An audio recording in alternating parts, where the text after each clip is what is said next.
प्यारे साथियों, आज की वीडियो में हम जानेंगे कि वो 6 गुनाह कौन कौन से हैं कि जिनकी वजह से दुनिया की ज़्यादातर औरतें दोजख में दाखिल की जाएगी। औरतों का कसरत से दोजख में जाना। औरतों के जहन्नुम में कसरत से दाखिल होने की वजह एक हदीस में आई है कि हज़रत अबू सईद रज़ियल्लाहु तआला अन्हु फरमाते हैं कि हुजूर सल्लल्लाहु अलैहि वसल्लम ईद के दिन ईदगाह तशरीफ़ ले गए।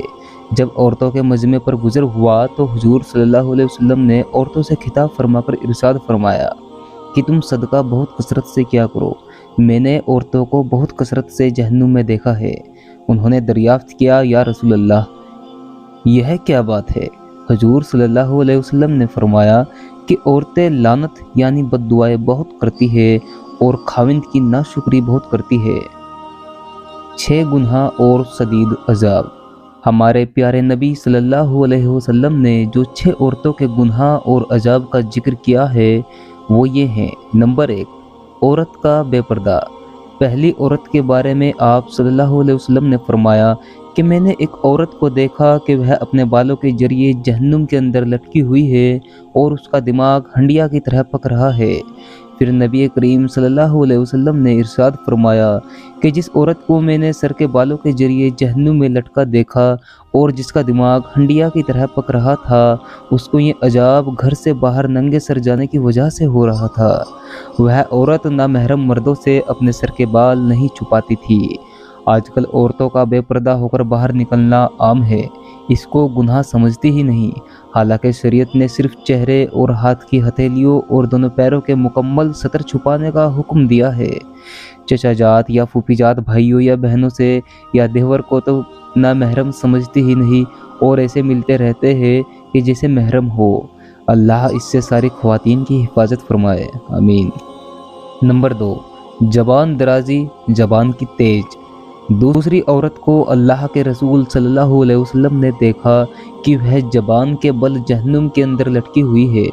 फिर आप सल्लल्लाहु अलैहि वसल्लम ने फरमाया, ये वह औरत है कि जो जबान दराजी से अपने शोहर को तकलीफ़ पहुंचाया करती थी। बाज़ औरतें छोटी छोटी बातों पर अपनी जबान से शोहर को तकलीफ़ पहुंचाती है। रिवायतों में है कि जिस औरत का शोहर उससे राज़ी नहीं है तो वह गुनहगार होगी। बात बात में लड़ना और शोहर से बदतमीजी करना जैसे उनकी आदत हो।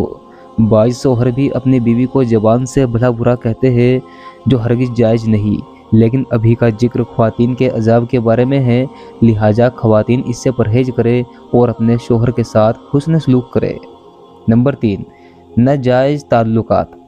तीसरी औरत को हुजूर सल्लल्लाहु अलैहि वसल्लम ने देखा कि वो अपनी छातियों के बल जहन्नुम में लटकी हुई है और आप सल्लल्लाहु अलैहि वसल्लम ने फरमाया कि यही वो औरत है जो शादीशुदा होने के बावजूद दूसरे मर्दों से नाजायज़ ताल्लुकात रखती थी। आप सल्लल्लाहु अलैहि वसल्लम का इरशाद है, हया ईमान की एक शाख है। नाजायज़ रिश्ते की शुरुआत बेहयाई से होती है।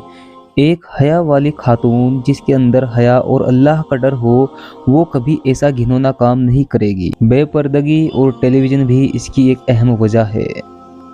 नंबर 4, पाकी का ख्याल न रखने वाली। चौथी औरत जिसको हुजूर सल्लल्लाहु अलैहि वसल्लम ने इस हालत में देखा कि उसके दोनों पैर सीने से बंधे हुए हैं और दोनों हाथ सिर से बंधे हुए हैं, आप सल्लल्लाहु अलैहि वसल्लम ने फरमाया, ये वह औरत है जो दुनिया में जनाबत और हैज से पाक साफ रहने का एहतमाम नहीं करती थी और नमाज के साथ बड़ी लापरवाही का मामला करती थी। पाकी आधा ईमान है, इसलिए मर्द हो या औरत पाकी का खास ख्याल रखना चाहिए। औरतें जो हैज या निफास वगैरह से फारिग हो तो पाक होने में जल्दी करनी चाहिए। ताखिर करने में गुनाह है क्योंकि नमाज कज़ा होने का खतरा है। नंबर 5, चुगली और गीबत करने वाली औरत। पांचवी औरत के बारे में रसूलुल्लाह सल्लल्लाहु अलैहि वसल्लम ने इरशाद फरमाया कि मैंने देखा कि उसका चेहरा खंजीर की तरह है और बाकी जिस्म गधे की तरह है और सांप बिच्छू उससे लिपटे हुए हैं। फिर आप सल्लल्लाहु अलैहि वसल्लम ने फरमाया कि वह औरत झूठ बोलने और चुगली करने की वजह से अजाब हो रहा है। झूठ और चुगली अक्सर ख्वातीन में ज़्यादा पाई जाती है क्योंकि जहां 2 औरतें बैठ जाए इधर उधर की चुगलियां शुरू हो जाती है। जहन्नुम में औरतों की कसरत से जाने की एक अहम वजह ये भी है। नंबर 6, एहसान जतलाने वाली औरत। छठी औरत जिसको अल्लाह के रसूल सल्लल्लाहु अलैहि वसल्लम ने इस हालत में देखा کہ وہ کتے کی شکل میں ہے اور اس کے منہ سے آگ داخل ہو رہی ہے اور پاخانے کے راستے سے باہر نکل رہی ہے اور فرشتے جہنم کے گرج سے اس کو مار رہے ہیں۔ آپ صلی اللہ علیہ وسلم نے فرمایا اس عورت کو یہ عذاب دو گناہوں کی وجہ سے ہو رہا ہے، ایک تو حسد کرنے کی وجہ سے اور دوسرے احسان جتلانے کی وجہ سے۔ حسد کہتے ہیں کسی کے کاروبار یا مال میں ترقی کو دیکھ کر جلنا اور خواہش کرنا کہ اس سے وہ سب چیز چھن جائے وغیرہ، اور احسان جتلانا مثلاً کسی پر کوئی احسان کر دیا اور بدلے میں اگر دوسرے نے احسان نہیں کیا تو کہنا کہ میں نے فلاں کام کیا لیکن اس نے میرے لیے کچھ نہیں کیا وغیرہ۔ آخر میں سارے گناہوں سے بچنا زیادہ مشکل نہیں ہے، اس سے ہر خواتین آسانی سے بچ سکتی ہے، لہٰذا یہ عزم کرے کہ کبھی بھی یہ سارے گناہ نہیں کرے گی، اور اگر بھول سے ہو گئے ہو تو اللہ تعالیٰ سے معافی و استغفار ضرور کرے۔ اللہ رب العزت سے دعا ہے کہ تمام خواتین کو اس گناہوں سے بچنے کی توفیق عطا فرمائے۔ پیارے ساتھیوں، تو دیکھا آپ نے کہ جن گناہوں کو ہم چھوٹے گناہ سمجھتے ہیں ان کا انجام کتنا خطرناک ہو سکتا ہے۔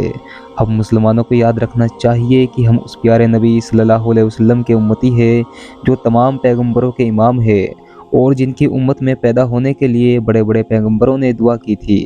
تو ہمیں چاہیے کہ ہم کو پیارے نبی صلی اللہ علیہ وسلم کے بتائے راستے پر ہی چلے، نہ کہ ان فلمی لوگوں کو فالو کرے کہ جن کا دین سے کوئی لینا دینا ہی نہیں، کیونکہ قرآن میں اللہ تعالیٰ فرماتا ہے کہ جو محمد صلی اللہ علیہ وسلم کا نہیں وہ میرا نہیں۔